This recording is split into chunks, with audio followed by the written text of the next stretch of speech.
Welcome, friends, to the How-To Heretic. I'm Uncle Mark. And I'm Uncle Dan. And I'm Uncle Doug. And this is your user's guide to life on the outside. That's right. Leaving religion is the first step into a larger, better world. But it can also be a scary world. Things work differently now. Never fear. That's why we're here. We're your audio uncles. And with help from good friends and experts in all sorts of fields, we're going to share the stories and seek the knowledge to build a great life. After all, you only get one that we know of, so you'd better make the most of it. Vroom, vroom.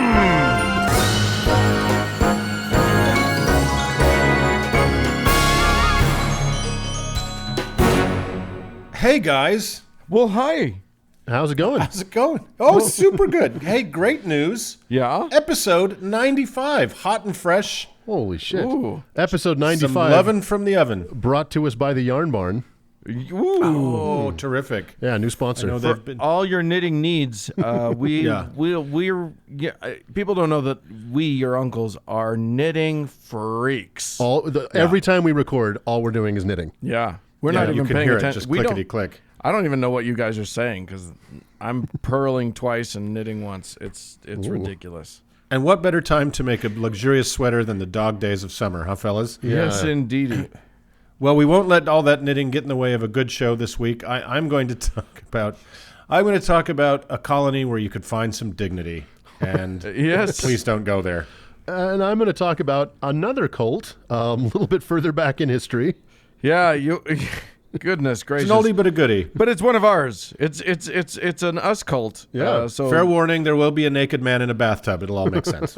Why? You don't know he's naked. I think he's naked. I think In my mind, he's naked. Yeah, exactly. Pruny-handed fucker that he is. And then I have a little surprise for Doug and Dan, and we're going to see how they react. I like to shock them once in a while. Yeah. It's hopefully it's not on the genitals with the cattle prod, but we'll get to that too. So, and just again, look, trigger warning for this show. We talk about religion. There's going to be rape. There are people getting killed. There's crimes against children. Do we have to say it anymore? It's kind of the thing we do. So just be ready for that. Sort of de rigueur for the subject matter.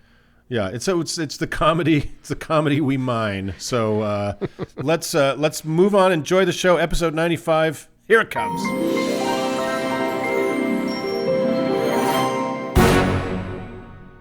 Hey, Uncle Doug. Uncle Dan. It's there's a world out there of people believing things. Yeah, indeed. I don't know if you realize this. Lots of people believe lots of stuff. That's Despite our unfortunately best true. efforts. Right, Yeah, exactly. Despite everything we've done. Just stop. we could Everybody just don't believe anything anymore. Just stop believing all the things. Believe in yourself. Not even in yourself. No, don't fuck that.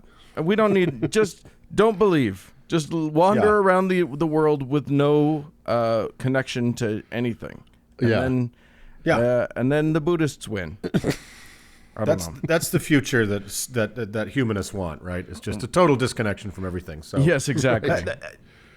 Today I'm going to talk about something that might convince you to do just that. You know? Okay, good. So, as you guys know, I've been on a little bit of a cult kick recently, and I don't know why. They've always tickled me. Maybe it's because I survived and left something that was, at least in my personal experience, very much a cult. Yeah. And, I've always been fascinated by them, how they form, how they tick, and, who starts them, what kind of person starts them, and what draws all sorts of people to them. So Yeah. they're always dangerous. And as what's that? No, I just think what could be more fun than a cult? What could be more fun? I don't like sports, so I pay attention to cults. So, they're always dangerous, and they're, as we've shown, very, very often accompanied by a substantial body count when the shit goes down. Yeah. They very often find themselves crosswise with government authorities, unless, even more insidiously, as in the case of today's cult, they become friends of or even instruments of an evil state. So a functioning state should usually be casting a wary, legalistic eye at any new messiah and whatever unregistered firearms his flock are inevitably accumulating. Not so with today's group, dear uncles. Today I want you to meet Colonia Dignidad, the absurdly misnamed Colony of Dignity, which, as I'll show you, was anything but. So let's reach back in time a little bit. Dignified colony. Those undignified colonies are so messy. You'll see that their major export was indeed dignity. So let's reach back through the mists of time to the ruins of post-war Germany, where the rug had very much been ripped out from under the very Christian, very conservative country. Not only had they been fully fucking destroyed by a decadent West with, gasp, black and even Jewish soldiers in their ranks, Gross. but also by the hordes of the godless Russians from the East. So, as this won't sound familiar at all, the nationalist clown turned messiah Hitler had led them from promises of restored glory into total ruin. One German who was fervently supported his Führer from a young age was a guy named Paul Schaefer. Schaefer joined the Hitler Youth as soon as he possibly could in the 1930s. Well, when did he ended up working as a nurse. When did he end up on Late Night with David Letterman? Yeah, that's a good Yeah, question. I know. It was weird. That was just everybody gets a second act in life, I guess. But so he worked as a corpsman and nurse through World War II, and his little town in the East was completely wiped off the map by the Red Army on their crushing march to Berlin, was kind of their habit. So as I'll show in this segment, Schaefer was a defective piece of shit and realized the ruins of a once stable society was now a free-for-all for any malevolent criminal to satisfy his cravings. Yummy. Schaefer declared himself a fire and brimstone Baptist minister and set up an orphanage to care for the countless parentless children Hitler's cataclysmic dream of Germanica had created. Yeah, just what Germany needed, right? Like a fire and brimstone preacher. Well, and that's who you want taking care of the orphans. The fire, you don't want somebody nice and you know, kind and loving. You need that stern taskmaster type for the orphans. Well, and spoiler alert, Schaefer was a voracious pedophile. Oh, hooray! Surprise! And where better to exactly, big surprise. And where better to find defenseless victims than in the rubble of a totally destroyed country? Yeah. But before long, the good pastor was accused of sexual abuse of several boys in his care and immediately took the well-worn path of so many culpable Germans in the post-war years, the one that led to the politically friendly right-wing regimes of South America. So the imperious Schaefer landed in Chile in 1961, somehow with around 70 people that still followed him. And he found as remote a place as possible to set up his Christian heaven on earth, far from the prying eyes of the authorities, in a quiet valley in the rural center of the country with no paved roads and only one way in or out. That all sounds perfectly reasonable and safe for all concerned. You know, we need to come up with It's a normal thing to do. We need to come up with a cult bingo card. Right? Right? Like, going to South America, check. Pedophile, check. Right. Yes. Yeah, exactly. Finding Weapons your caches, own, check. Finding your own, like, tiny space where no one can get to you. Check. Right. A vacant valley somewhere in the frontier, right? Right. Literal Nazi, check. Sarin gas, as you'll see here, check. Oh, great. So that's a good one. The place was quickly enclosed in high fences with barbed wire, a guard tower, and booby traps. You know, Jesus things. So work was mandatory from age 6 or 7 on. Work was agrarian to support the colony, and they did things like baking, blacksmithing, construction, etc. Workers, again, from age 7 on, worked 16 hours a day, got 1 rest day a year, and were never paid a cent. So, What? Wow. Wait, hang on. yes, What was the rest day? What day was it? I don't know. It didn't say what the It's rest day today! was. It's today. Yeah.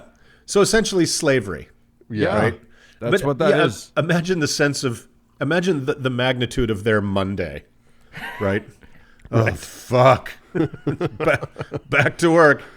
You almost So, probably don't want the 1 rest day. Right. Like, at that point, it's just torture. Well, you know, It is. yeah.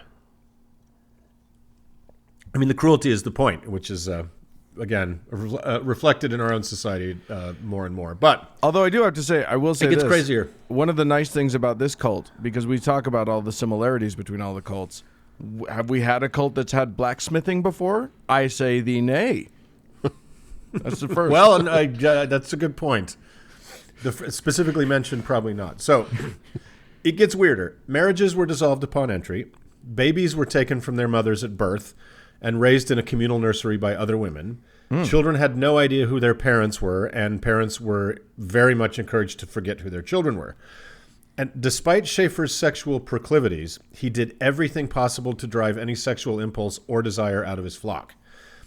Forced medicating, especially of girls, was mandatory, and both boys and girls were subjected to sustained genital electrocution with actual cattle prods to the point of near death. He saved most of his venom for women, who he clearly despised, always calling them dirty sluts and whores. So again, he's a classic cult leader. The guy's right there. Yeah. So the system of abuse and co-abuse Schaefer established was nightmarishly effective. In group sessions, he would frequently beat the shit out of men, women, and children as they publicly confessed their real or fabricated sins. Then he would hold and caress them as they bled and sobbed. He had several aggressively trained bloodhounds and, of course, German shepherds that he would just randomly sick on members of his terrified flock, even children, pulling them away at the last second. Wow. So people lived in absolute terror of him and his dogs and his lieutenants. So he had a kinder form of tough love. If you fell into his displeasure for whatever reason, you may sit at the common dining tables for as much as a week, watching everyone else eat 3 meals a day, but being denied so much as a crumb. And then if anyone offered you food, they would share your fate. And the slave labor conditions didn't relent for those who were punished with starvation and severe dehydration. Yeah, it was good times. Yeah, you've picked a real treat of a thing to talk about. What a peach. What a I nice can imagine guy. at some point you're like, yeah, post-war Germany wasn't so bad. Exactly. Can we go back? Let's go back and live in the rubble. Fuck, let's go back to Nazism. Right. Those were good times. Like so many of the fuckers we've discussed in these cult religious, explorations, the founders are first and foremost psychologically deranged deviants, right? Yeah. So in the normal day-to-day of the world, they couldn't get away with their crimes for very long without being noticed and paying steep consequences. But religion provides a pathway to power for any cunning and ruthless abuser to create an extra-legal world in his deranged image. So Joseph Smith created a missionary program that had a perfect twofold purpose: bring eager new recruits with both cash and daughters to his various New Jerusalems, and second, to separate the daughters already under his eye from their missionary fathers and husbands for years at a time. Brigham Young doubled down on that, creating a class and seniority-based system of rewards and terror enforced by the murderous Porter Rockwell and the secret paramilitary, the Danites. And then Muhammad, of course, claimed to be in direct contact with a particularly violent version of God. So who could question his marriage to a 6-year-old named Aisha? But don't worry, Muslim apologists claim he didn't consummate the marriage until she was about 9. Right. So it's all above board. But in every case we've looked at, a damaged person sees the insanely overindulged and underregulated bubble of religious protection as a safe space for them to act out their true desires. So here in Colonia Dignidad, Frank Schaefer created... did I call him Paul Schaefer earlier? I did. Jesus Christ, it's Frank. Sorry, Paul Schaefer, sweet Canadian musician. This is not him. And Don't also sue us. sorry to everyone whose Googling has been fruitless for the last 15 minutes. Shit. Yeah, sorry about that. Frank Schaefer. Anyway, despite its trappings of traditional Protestant German values, this place he created shattered the very idea of family and created a population of beaten mules who were too busy and too afraid to ever speak against him. And he trapped them behind barbed wire, booby traps, attack dogs, and machine guns. Schaefer's world was like one of our shitty dystopian heavens, but a million times worse and actually real. It was a heaven for one particular pedophile and monster, himself. Yeah. And the erstwhile parents of his victims were so victimized themselves and dehumanized, they were desperate to try to help him enforce the hellish order. It's things like this that make me realize, we've discussed the fact that hell doesn't actually appear in the Bible, but was an imposition onto the Bible after the fact. It's things like this that make me realize, this is why people saw the need for such a place. Right. Like, it's a very clear representation of real things that can happen when awful humans occur. Yes. When awful humans are given, are given the opportunity to do things without much oversight, right? Right. So outsiders were rarely let into the colony, and when they were, the population showed up in their Sunday best of mid-19th century happy German peasant wear, all scrubbed and smiling and singing, playing brass oompa music for the guests. Now, Douglas and I came from an extremely abusive family situation, and I only bring that up because I can attest that while I wanted nothing more than to die in my sleep or for someone to rescue me somehow, I was at the same time far more desperate to present the illusion that everything was fine, right? So whenever a company came over, the fear of our parents' rage and violence was paralyzing. So we smiled and laughed, and we told anecdotes about our pets like we were the fucking Brady Bunch. You put on your best dirndls and lederhosen. That's right. Yeah, just about. Our finest corduroy. Our family corduroy out of the hope chest. So I kind of understand the theatrics of people stuck in the constant panic of abuse and fear. Totally. So, now it gets weirder. So as I mentioned, Schaefer had eagerly joined the Hitler Youth in the 30s, served as a medic in the German army during the war, and because evil nihilists always seem to find each other out there in the world, he came into contact with and gave some safe haven to Nazi fugitives who fled to the right-wing South American countries just like him. And among his secret German guests was one of history's most evil men, Joseph Mengele, who was for those who don't know, was the angel of death at Auschwitz concentration camp, who sent the weak to immediate death and the stronger to a slower death of starvation, exposure, and slave labor, and experimented on unanesthetized children among his infinite other crimes. Another guest was Walter Rauff, who was the man who invented the earliest form of the Nazi gas chambers, mobile ambulances that killed at least 100,000 people. So Holy these people shit. passed through, they passed through Colonia Dignidad. So Schaefer obviously had Nazi sentiments. I would suspect less from an intellectual / political leaning and more from a sense of very much liking how their form of terrorizing brutality could allow him to continue his abuse indefinitely. Totally. So the workings of fate in the form of the CIA would, in 1973, place a man after Schaefer's own heart into power in the presidential palace in Santiago, the loathsome Augusto Pinochet. So, for those listeners who maybe don't remember this awful time in history, the CIA helped blow the shit out of the Chilean White House, the La Moneda, killed the left-leaning democratically elected president, Salvador Allende, because they thought he was a communist and would nationalize the copper industry, et cetera, et cetera. So they helped Pinochet come to power. Pinochet, of course, portrayed himself as the protector of Christianity in Chile, and himself was a Nazi sympathizer and a ruthless right-wing dictator. So Schaefer was a really big fan. By the he way, and Pinochet soon became. Do you know what day Allende was killed? It was September 11th. September 11th. Yeah. That's fun. Yeah, It's a great day. It's a good day. It's a good day not to get out of bed. So, so Schaefer and Pinochet literally became good friends. And Schaefer offered the off-the-grid 500-plus acres and facilities of his Baptist child rape and slavery hellscape to Pinochet to help him disappear some of his most hated anti-fascist enemies. And so his secret police could, with the help of many godly Christian Nazi fugitives, figure out how best to glean information from them. So because life above ground in Colonia Dignidad was not evil enough, there was and still is a network of underground chambers and tunnels where the most insidious work of the most insidious Pinochet regime was carried out, and the majority of the enslaved cult members above ground had no fucking clue what was happening beneath their feet. So Hail Hydra. This is some amazing shit. Exactly. Isn't it and it gets crazier. So our good Baptist pastor Schaefer was present at many of those torture refining sessions, according to several survivors. I couldn't find any direct eyewitness account of Mengele being present, but it seems Schaefer, despite his amateur enthusiasm for torture and human suffering, had some more experienced help from the old country in crafting how the Chilean secret police would refine their torture methods. Now, it's not fully known how many people passed dead or barely alive through this religious hellmouth, but investigators believe it's 200 at least, and they have discovered one mass grave there with, I think, about 75 bodies. Wow. Bingo. Yeah, exactly.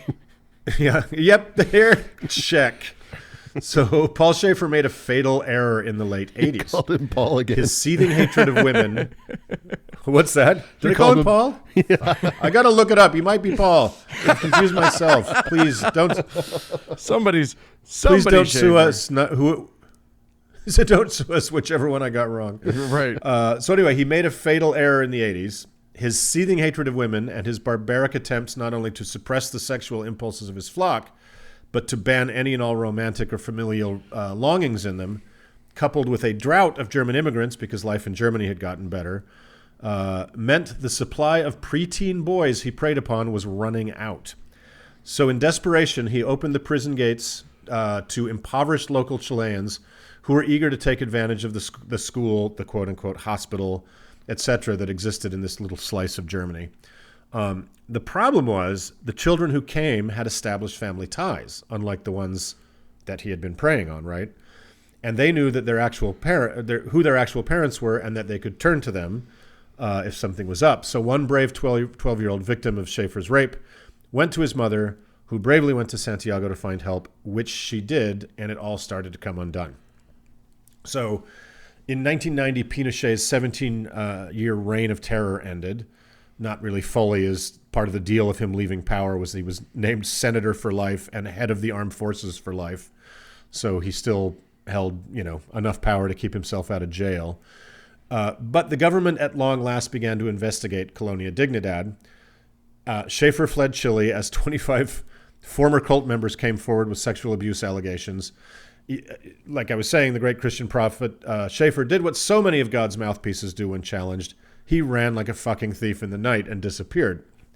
But Chilean police searches of Colonia Dignidad turned up a cache of machine guns, bingo, grenades and rocket launchers, right?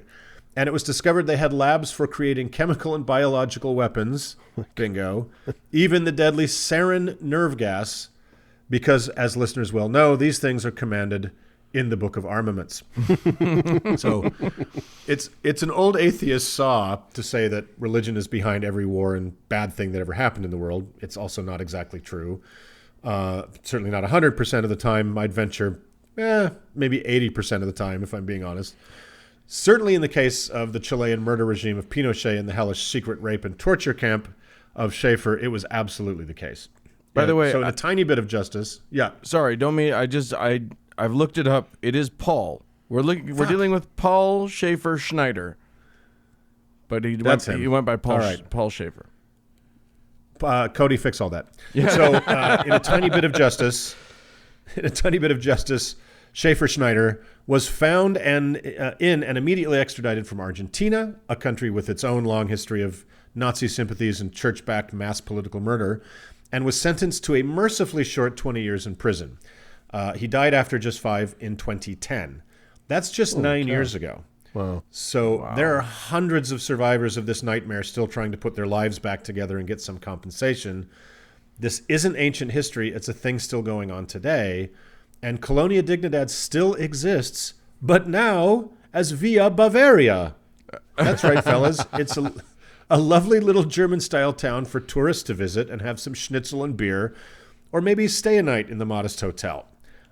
If the few remaining residents will talk at all about the hellacious goings-on there over nearly 40 years, of course, they downplay all the unpleasantness. So that's the cult of Colonia Dignidad, guys. Oof, the colony of dignity.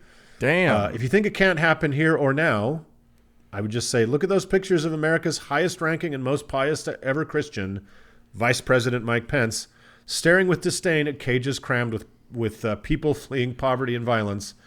And look at the face of Pence's companion at that nightmarish human zoo, our idiot Utah senator, the very Mormon lover of white male human freedom, Mike Lee. So somehow the one American who knows literally nothing about Christianity has become its greatest hero, and the evangelicals that haunt all our law enforcement agencies have turned themselves into the willing lieutenants of this imbecilic comb-over Reich. So laws and morality be damned. But until civilized people finally separate church and society, there's there's nothing more necessary than the fight to keep church and state separate. And I think Colonia Dignidad is an excellent example of that fight. Boy. Yikes. So So, well, there you go. on that hopeful note, Everybody have a happy week. Go to sleep, little one. Let's enjoy. Let's move on before we all just can't have anything but nightmares for the rest of our lives. Bye.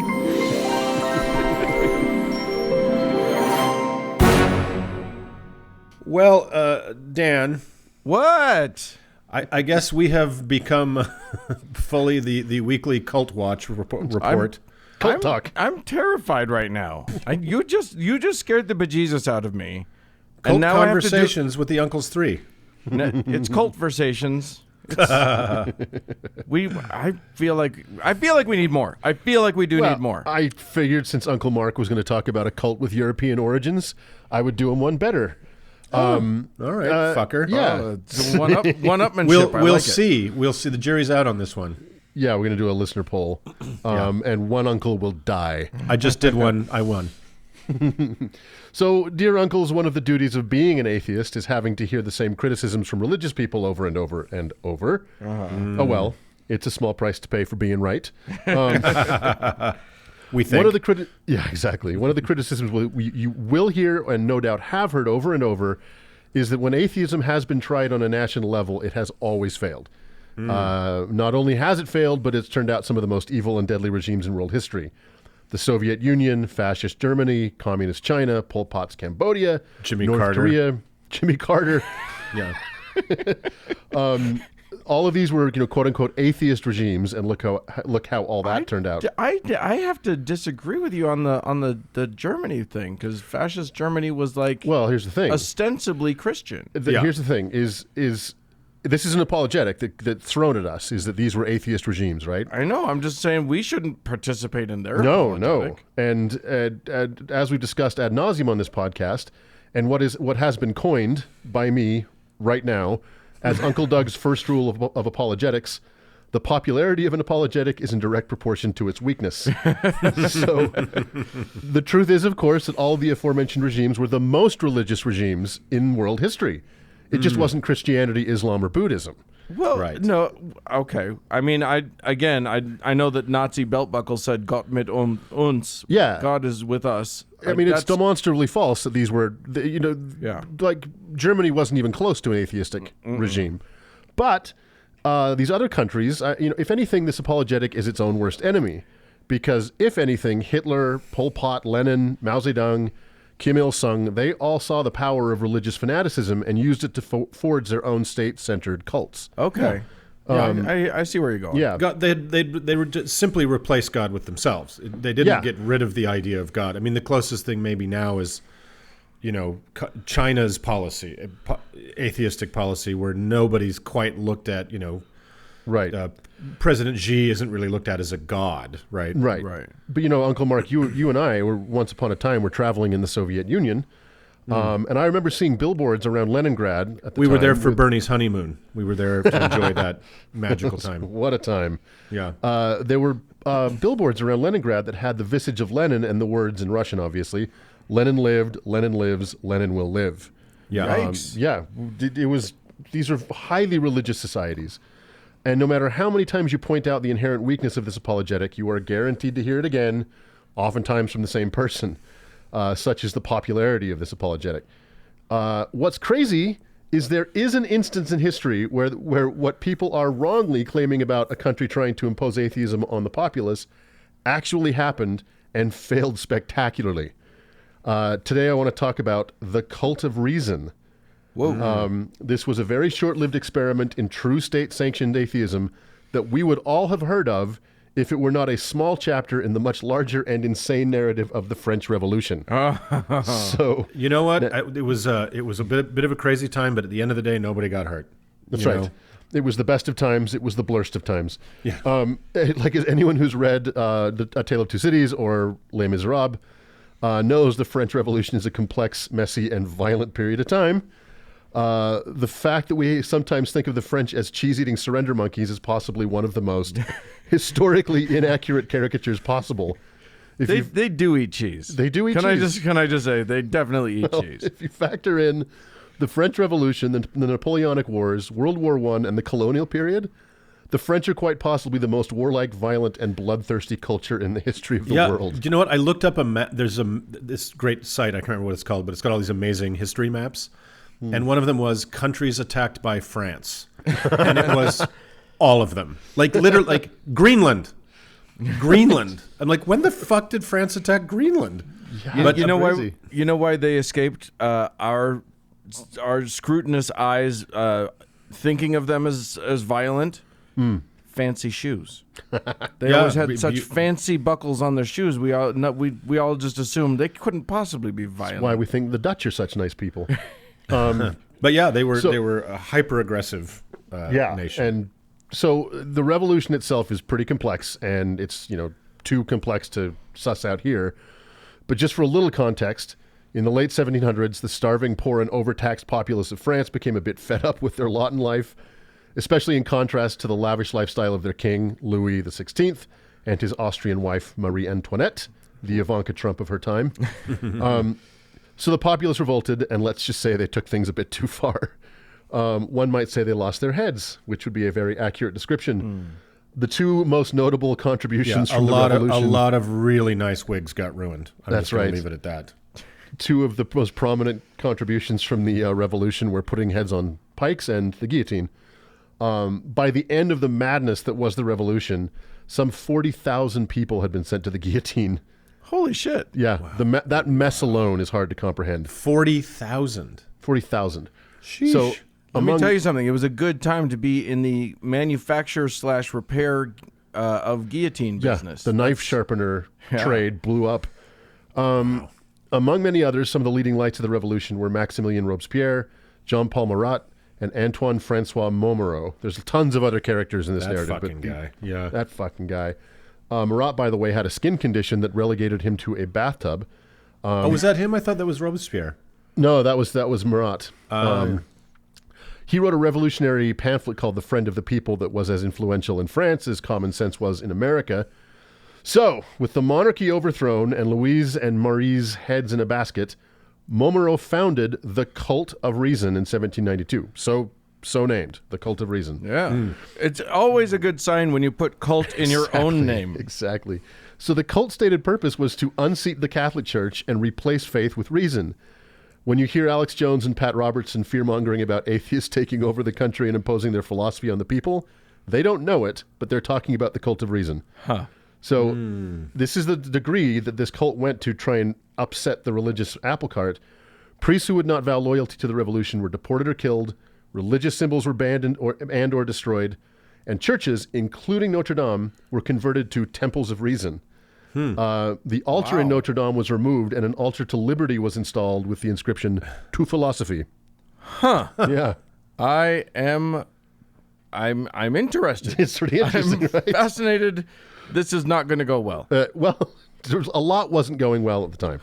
So with the monarchy gone and a very weak and chaotic central government in place, France was basically under mob rule, and every other monarchy in Europe was not exactly excited about what they were seeing in France, and so nearly every one of them declared war on France. The people became consumed by fear of enemies from within and enemies from without, mostly fueled by Robespierre, and this period would come to be known as the Reign of Terror, not to be confused with the Great Terror or the White Terror. Both were different moments in the same revolution. So it was not a good time. Yeah, when you have to start naming terrors like tropical storms or hurricanes, you've got a terror problem.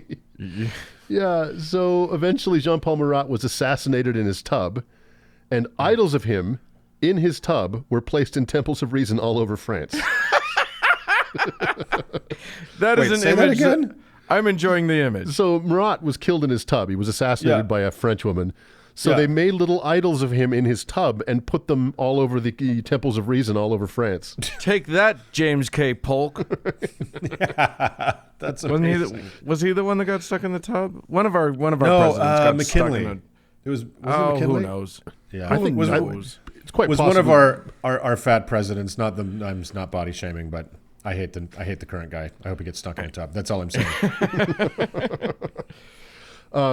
So, like everything else in this period of time, the Cult of Reason lost its collective mind, and the mob turned on them. One of the main reasons was the Festival of Reason, which was meant to be a replacement for religious festivals, but immediately descended into a farcical excuse to get drunk and screw in public.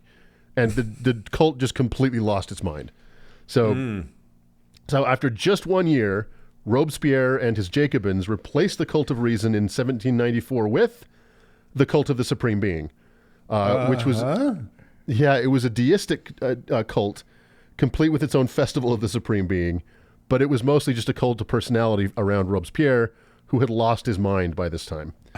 So great. Yeah. So finally in 1794, Robespierre was sent to the guillotine, becoming basically the last victim of the revolution. And Napoleon banned both the cult of reason and the cult of the Supreme Being and allowed Catholicism to return to France. The crazy thing for France was the worst was yet to come, but that's a subject for another day. It's like, hey, kids, no hard feelings, huh? We were just trying something out. It was a phase. Yeah, so that's it. An actual attempt to impose true atheism on a country. It lasted about a year and failed colossally. So don't tell any religious people. We'd hate for them to actually have a valid point to make. Yeah. So, Well, I mean, I think this is why there's literally exactly zero atheists arguing for imposing atheism on the rest of the world. It's an oxymoron. You can't impose not believing in a thing on the human mind. You can try, and it has been tried, and it's not great. No. Well, yeah, I mean, we grew up Mormon where they tried to impose not understanding or seeing or, reasoning things on our minds on a daily basis, and we turned out fine. Right. Yeah, there's no damage here. Yeah, I'm fine. good. Everything's good. So there it is, the cult of reason. And just as a side note, William Howard Taft did not apparently get stuck in a bathtub, despite the rumor being persistent. Oh, is that right? And it wasn't McKinley either, huh? Nope, it was Taft. I knew it was I knew it was one of those 4-letter, 1-syllable names. Those presidents none of us think about anymore. Yeah. All right. Well, Uncle Doug, thank you for enlightening us about the French. Just more reasons to think that they're crazy and not like them. Yeah, it's funny when you walk around Paris and you think, these people have their shit together. Eventually. Yeah. Yeah. You gotta break a few eggs to make a French omelet, I guess. So well, all right. Cult of reason. Let's move on.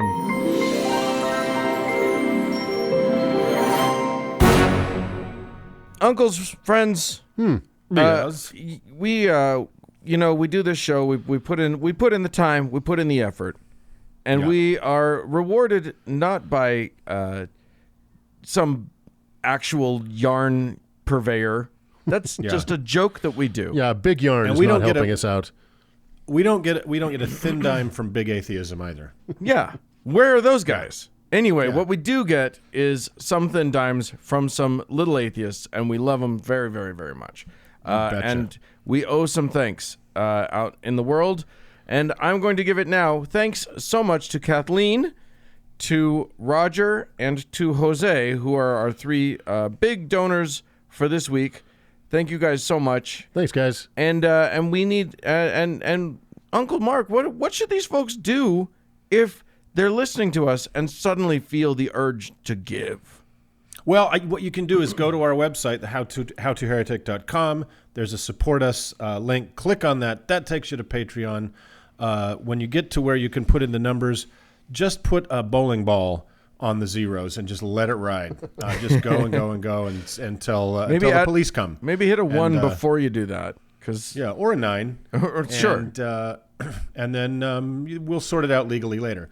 So if you can do that, that would be great. $2 a week gets you early access, and more money just gets you more. So you want more, we want more. What's the problem? I don't understand. And if you can't do those things, give us stars. Anywhere you can give us stars. Yeah, I was just going to say that we are now staring down the barrel, and I had it pulled up, but I clicked it away. But we are staring down the barrel of a landmark number of reviews, of 5-star reviews, on the old iTunes there. So if you're 500's on the horizon. If you're listening to us on iTunes, or if you're not, go to iTunes and just give us 5-star review. We're almost, we could make it to 500 real quick if you would do that. So that'd be really cool. And that means something, right? We're kind of pathetic people. So do that for us if you can. And if not, why are you listening to the show? we talk about a lot of sad shit. So go do something else. If you love us, give us stars. And with that, let's move on.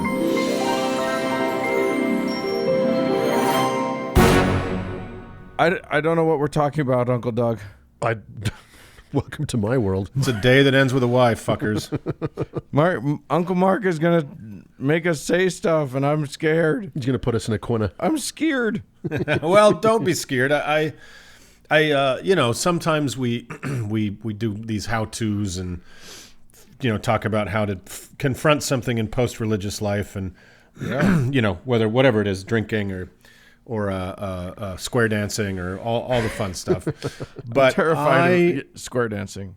Who isn't terrified of square dancing? We'll talk about square dancing another day, right? The incredibly weird racist history of square dancing in America. But I'm not saying all square dancers are racist. Cult.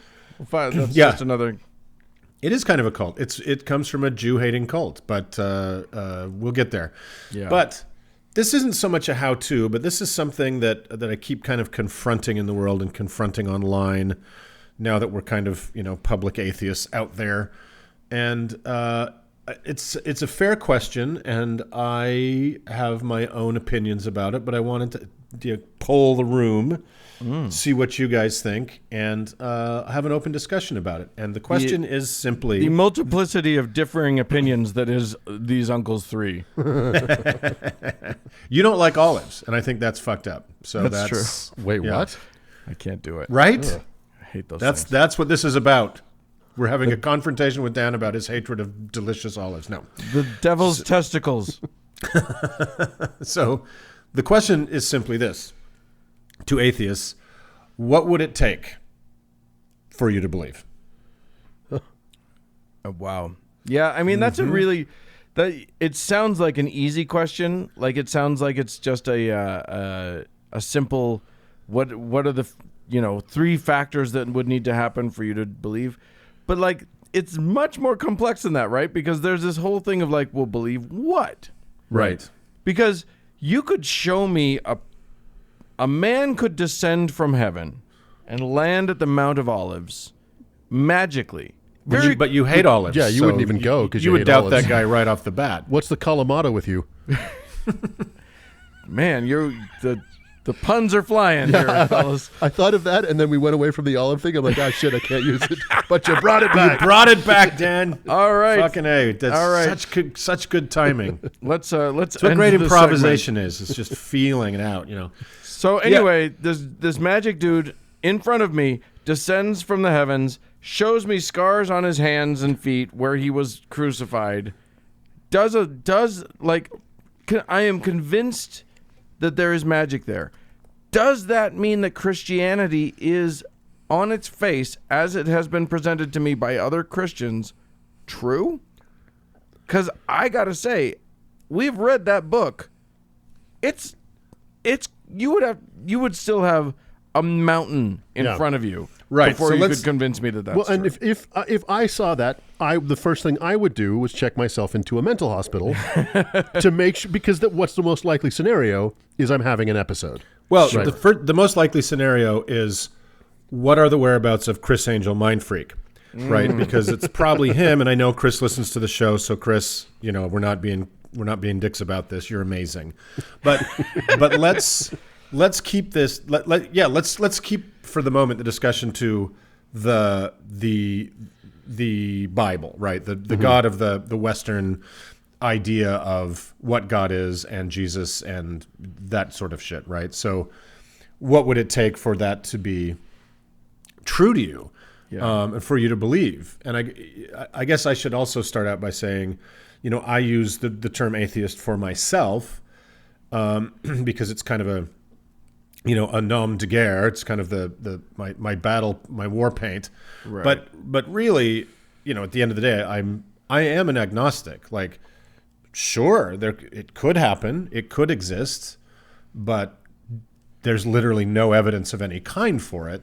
So, and we haven't said it for a while, but I do want to just sort of dive quickly into the terms, because I think that you can be an atheist and an agnostic at the same time, just like you can be a believer and an agnostic at the same time. I think everybody's an agnostic. Like, well, if you're honest with yourself, you can't know. And agnosticism is just a question of whether or not you can know for sure. Yeah. But in the common cult, in the zeitgeist of the culture, it's if I don't believe in God, I'm an atheist. If I'm not sure about that, I'm an agnostic. Yeah. That's how we refer to it. But you're absolutely right. No one can know for sure anything. Right. Gnosis is the concept of knowing. Right. And so agnosis is not knowing, whereas atheism is about belief. And if you don't have a belief in a God, if you're without that a specific belief in a specific God, then you are, whether you use the term or not, right. an atheist. You're an atheist. But in order to get me to believe in any of these things that we've spent so much time making fun of on this show, it would have to be very, very significant, whatever that thing was. When other podcaster David Michael was reading the Book of Mormon, and was told he needed to pray about it to find out if it was true. What's that called? Somebody's challenge, the Moroni's challenge. Yeah, I think it's Mormon, whatever. Who the fuck cares? He said, "Look, I'm gonna do this. I'm actually gonna cast it out there into the universe and ask a God if this thing is true." But here's the deal: it has to be more than a warm feeling. Yeah, you can't expect me to change my life, say goodbye to all of my friends, not say goodbye to this podcast for a warm feeling. It's got to be something more than that. Well, I'll tell you what, if he had actually decided to join the church, his podcast would have blowed up. He would have been making money hand over fist because he would have gotten the actual Mormons in on it. My point, I've always thought this. When I think about what would convert me to actual belief, I would need confirmation of divinity beyond just sort of a warm feeling. Yes. And beyond a card trick, right? Yeah. It couldn't just be fucking water to wine. It couldn't be stigmata, right? Well, it would have to be a convincing, something convincing. But then also, that's just hurdle number one. Yeah. Because once I've been convinced that there is such a thing as a God, you're going to have to now convince me that God is indeed worthy of worship. Right. And frankly, the God of the Bible is nowhere near that. Yeah. You can convince me that there's a more powerful creature out there in the universe. That's not going to be that hard. You could convince me of that if you just showed that to me. Mm-hmm. And yet, would I worship that thing? I might grovel to it because I'd be terrified. Right. And that's kind of my thinking, is that if you're asking me to believe that all the shit in the Old Testament happened, that Jesus was the literal son of a super being, et cetera, I feel like that being has to answer for some shit. Where did you go? Where have you been? And it's, to me, I don't know that I could ever, if that somehow it could be laid on the table and I saw everyone in the world, seeing the same evidence and believing this, it wouldn't be a voluntary belief to me. It would be similar to an alien invasion. Right? You may be forced to grovel, right? You might have to kneel before Zod, but that's different than belief and accepting. That's just simply, well, we're fucked because this thing can kill us all. Well, and that's the problem with the God that's presented in the Bible. Like, that God's a mass genocidal crazy person. It's worse if he does exist. It's worse for the religious worldview if he does exist. Yeah. Because I can accept, it is what it is. A mindless, chaotic universe where bad things happen to good people and good things happen to bad people. But if there is a higher power that could intervene and didn't stop Donald Trump from getting elected, he's got a lot to answer for. Yeah, right. Not only that, but if we are talking about the frequently described omnipotent, omniscient, all-knowing, all-powerful being, then fucking just make me believe. Yeah, why all the foreplay? What is stopping you from just putting you in my brain and I get it?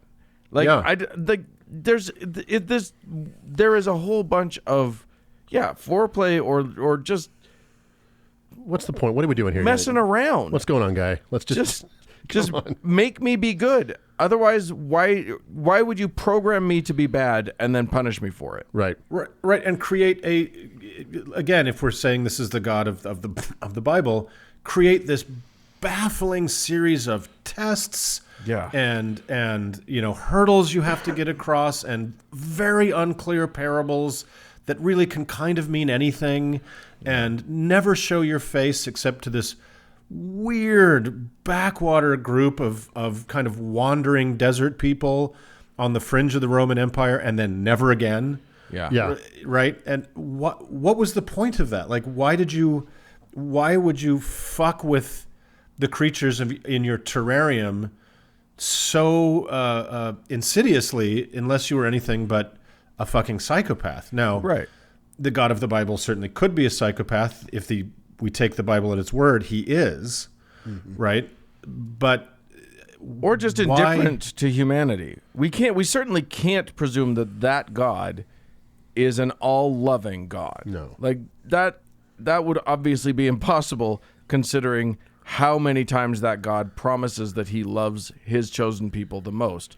And also considering how much he fucks with them, let alone their enemies. Yes, he murders billions of their enemies, but like he fucks with his own chosen people constantly. Yeah. Well, you would too, because they were super shitty at being chosen people. Let's be honest. Like, well, we've discussed many times on the show. They had no talent for it, right? They just could not be trusted to make it from one Sabbath to the next, right? Without accidentally, they'd trip and there would be an idol in front of them. All They without did not graving have a fucking image. Exactly. They did not have object permanence. The second No, they didn't Moses have God disappeared. permanence. Exactly. Yeah, but to back to the point, I don't know if there is anything. It would have to be what brings us to have faith and believe in anything outside of the religious world. It would have to be scientifically testable and repeatable experimentation, right? Yeah. Like, I mean, history is replete with mass delusion, right? Yeah. There was the what's the one in Portugal, the miracle of Fatima, right? Right. It was a mass delusion, and it does happen.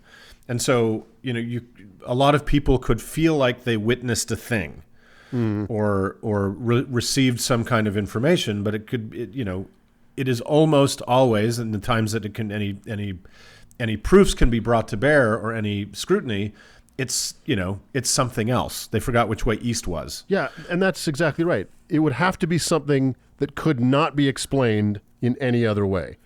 Psychosis, mass delusion, coincidence, physiological reaction to something. It would have to be something that could stand on its own. But again, even then, that's just so one hurdle. That's just one step in a really long hallway of steps that you're going to have to walk me down before I believe again. Either that or, give me some combination of temporal lobe epilepsy and madness, like otherwise it's just, there's too many. The problem is that we, the three of us especially, aren't prone to going with our guts or going with our happy feelings or going, you know what I mean? Because we recognize how fatally flawed feelings are as guiding forces in our lives. Because we've all had some really bullshit feelings, I'm pretty sure. Right. And mostly Mark. I'm having one now. Religious people often kind of see it as a binary. Like you believe or you don't, and if you don't, it's because you had a tragedy and you're pissed off at God, and you will confess on your deathbed or something like that. Okay, could I just jump in there? That makes me so crazy. The way that religious people are like, well, you're just angry at God. That's why you're an atheist. And it's like, hold on. If I believed the God you believe in existed, right, I would be terrified of fucking being angry at him and pretending I don't believe in him. Exactly. Because I know what he's going to do. I'm going to hell to own the libs. Right, yeah, exactly. Exactly right. It's the craziest thing. It's the craziest thing. Like so many of these apologetics, we talked about a little bit on the show so far, and so many other fucking things. If you just think about it for one more minute, you see how stupid it is. Yeah. And Right. I liken it mostly to, we've talked about this a lot, the Tooth Fairy, Santa Claus, or the Easter Bunny. I did believe in those things once. I figured out that they were not real. Yeah. I can't go back. Why are you mad at the Easter Bunny, Doug? Oh, shit. Oh, fuck. What fucking creep wants all your teeth? That is fucking Dahmer level shit, right? Oh, shit. Just collecting DNA from children. Of children. Exactly. Fucking crazy. It's tricky. I mean, I think that the problem is that when you're within the religion, you don't have the perspective to see how enormous, like the enormity of the claims of those religions don't feel that big when you're within it. Mm-hmm. Right. But when you're outside of it and someone presents you with this claim, with the claim that I have access to a God who will respond to you personally in the form of weird-ass feelings that maybe you feel and maybe you don't, and you can't really tell one way or t'other, and that God has all of these magic powers, those magic powers will then become yours to do with it as you please, except that it's only subject to when he wants you to have them. And also, it doesn't really work that way. Don't try to raise a rock or, or bring down a mountain, because even though they claim you can do that, you can't, because it's not necessary and God doesn't deem it, blah, blah, blah, blah, blah. Anyway, they don't see how fucking huge the claim is. Yeah. And they make this claim based on a translation of the worst book written, right? Like, well, but that's also how they it's not access it. really it's not really a book. It's a compilation. Yeah. Right. Yeah. So it's not even a single narrative. It is. It's how a many books in the shitty Bible? mixtape. It's a huge mixtape. Each one of those is syncretic and put together out of a bunch of other oral traditions. And then just in the four synoptic gospels, they don't fucking agree with each other. But these people are content to think that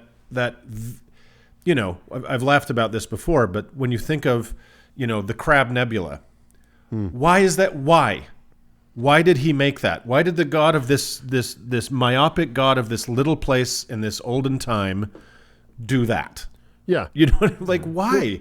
Exactly. If you took the sun and shrunk it to the size of a golf ball, the nearest star would be over 400 miles away. Why? Well, why would you want to do a stupid thing like that? It's my plan. Yeah. I think the point here is that, like, it's not that we couldn't be convinced. It's that, the thing that you're trying to convince us of seems, at least, so wildly outlandish as to be on the razor's edge of impossible. Right. And, beyond impossible. And B, like, I mean, you're just not going to get us there without extraordinary evidence of and a mountain of evidence for each of the claims that are being proposed, and that's a mountain of claims. And like many atheists, we have actually listened to the apologetics. We've read the source material. Yeah. We've learned We had more a about free religion. banana split in fucking Kentucky. That's right. That's how dedicated we are to this shit, guys. That's right. We stood in the same room as Ken Ham and fucking, what's the other guy? Ray Comfort simultaneously. Yeah. Yeah. Yeah, and so, there's nothing in religion that could convince us because we've looked. Yeah. There's no argument that we haven't heard that would be like, "Oh, really?" No, we've listened to them all. Whatever it could be that could convince us of this, it's not in religion. Right. Well, that's a great point. Yeah, like literally the apologetics are almost moot. Yeah. Because your best effort to make it seem logical and make it seem scientific doesn't even scratch the surface of the claims that you're making. It's not acceptable to us that comes from the book of Luke. Right. That's not fucking evidence. Yeah. Right? As we've discussed with Professor Jim ages ago, that's begging the question. So it is unconvincing. But you're right. The ask is a stupendous ask to, I guess they're not even, look at it this way. They're non-compatible ideas, and I don't mean to use the non-overlapping magisteria thing because I think that's bullshit, but they're incompatible ways of thinking, right? That these people who believe the entire fucking universe was created in a calendar week and everything in it and everything on it, right? Yeah. Who refuse to look at what is the absolutely clear as a fucking bell evidence that backs up the theory of evolution, and they cannot wrap their heads around it. Right? They absolutely refuse to believe there's any evidence that is compelling. Right. But they insist that the evidence in, Genesis is super compelling to them. So I don't know how. I certainly couldn't be convinced by a believer, I guess is what I'm saying. Yeah, right? exactly. You You know what? I think I just came up with something that'll change all of our game. Why are there still monkeys? No. Oh, okay, because that's a good one. That's a good one. You're saying you may have asked the wrong question. Well, okay. So if the original question is what would it take to convince us to believe, I think it's an amount of money. Frankly, look, there is a figure which if Patreon you offer goal. me, Patreon I will goal. probably take that figure and just choose to believe. I'll just be a dipshit who chooses to believe in spite of all the evidence, in spite of all the things. Make me an offer. Yeah. You'll get there eventually. Ladies and gentlemen, your uncles are for sale. We are Yes. 100% for sale. I will be a believer. I will not renounce it. We can decide on the period of time. Look, you give me enough money, I'll say anything you want me to say. There is a number that will have me walk on stage with Joel Osteen. Yeah. It is doable.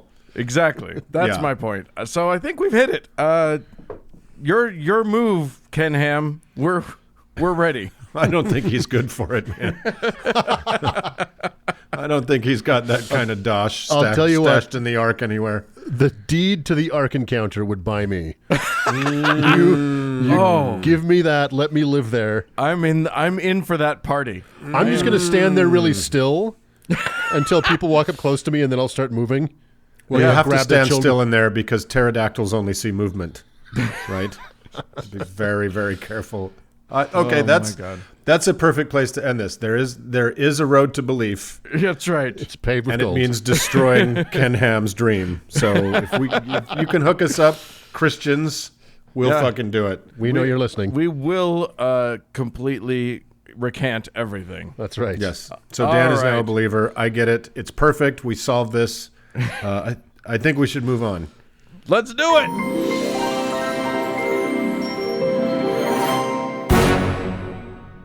Okay, so hey, listeners, we're back for Psych! a little addendum to the our little what would it takes segment because our Uncle Dan had a very good idea when we stopped recording, and that's when he has most of his best ideas. By the way, that's why I'm you so never much hear better any. off the air. It's probably a good idea for me never to be in the recording room. Well, just record me as I walk around my life. Well, He has Dan, microphone anxiety, but it's a great idea. I love what Dan said. I think this is a really sharp idea.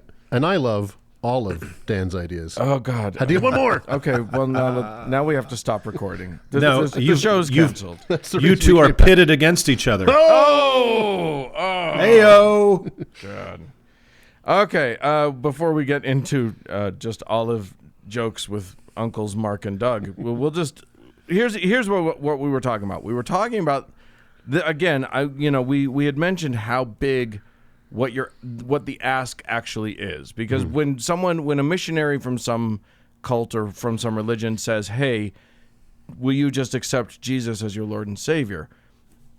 They're hiding just mountains of other things that they're asking you to believe behind Right. that one simple sounding question. So I love the idea now of just saying, okay, let's sit down and bullet point out all of the different things that you're actually asking me to believe and to grant Yes. my assent to in order for me to get to the point of Jesus is my Lord and Savior. Right, exactly. Put accepting Jesus as the Lord and Savior at the end of the list, not at the top, right? Right, exactly. So, yes, we're going to have to get through to, like, there is a God. And what does that mean? There is literally all of these different bullet points. Let's talk about what the Bible says is true. Yes. Let's talk about what... A God who is male. Where did God come from? Right.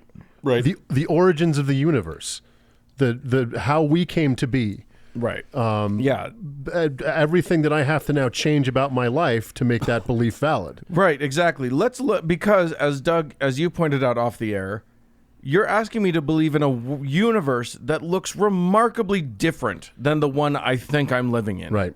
So Yes, you're a two-dimensional universe, essentially. I've got included in that is Satan, our angels, our devils, our dragons, our unicorns, like all of this stuff.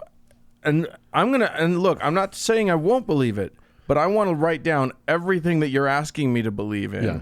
Do you even know that you're asking me to believe all this stuff? Right, right. And I can't believe in the divinity of this human sacrifice.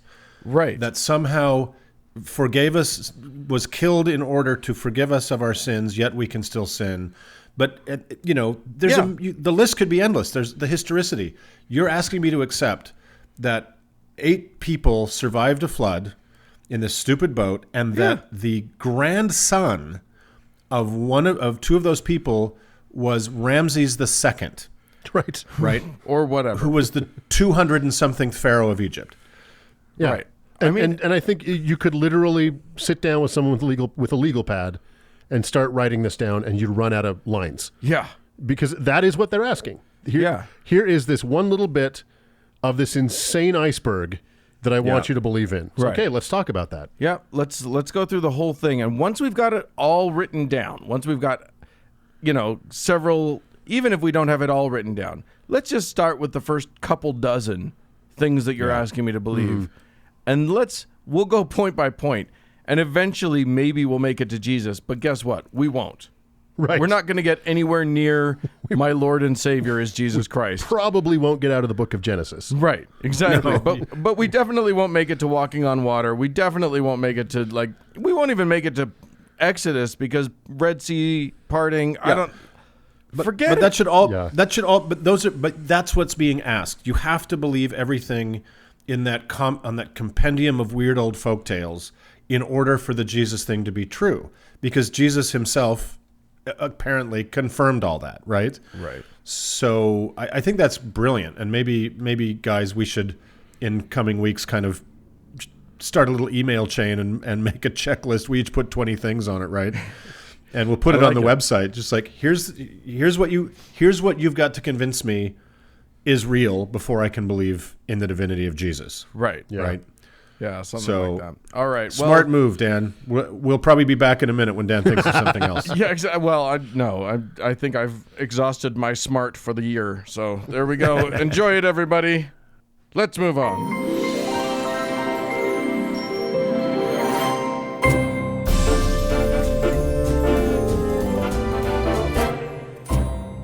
Well, friends, that's it for this week's show. Hey, we'd love to hear from you. If you have olive puns you need to share, send us an email, howto@howtoheretic.com. Or if you died in the bathtub, you can leave us a voicemail at 903-88-HOW-TO, which is 903-884-6986. And I'm also fairly active on Twitter at HowToHeretic. Thanks to our patrons. We love you guys. Thanks to Cody Layton for editing the show. And thank all of you for tuning in. Bye, friends. Ta-ta.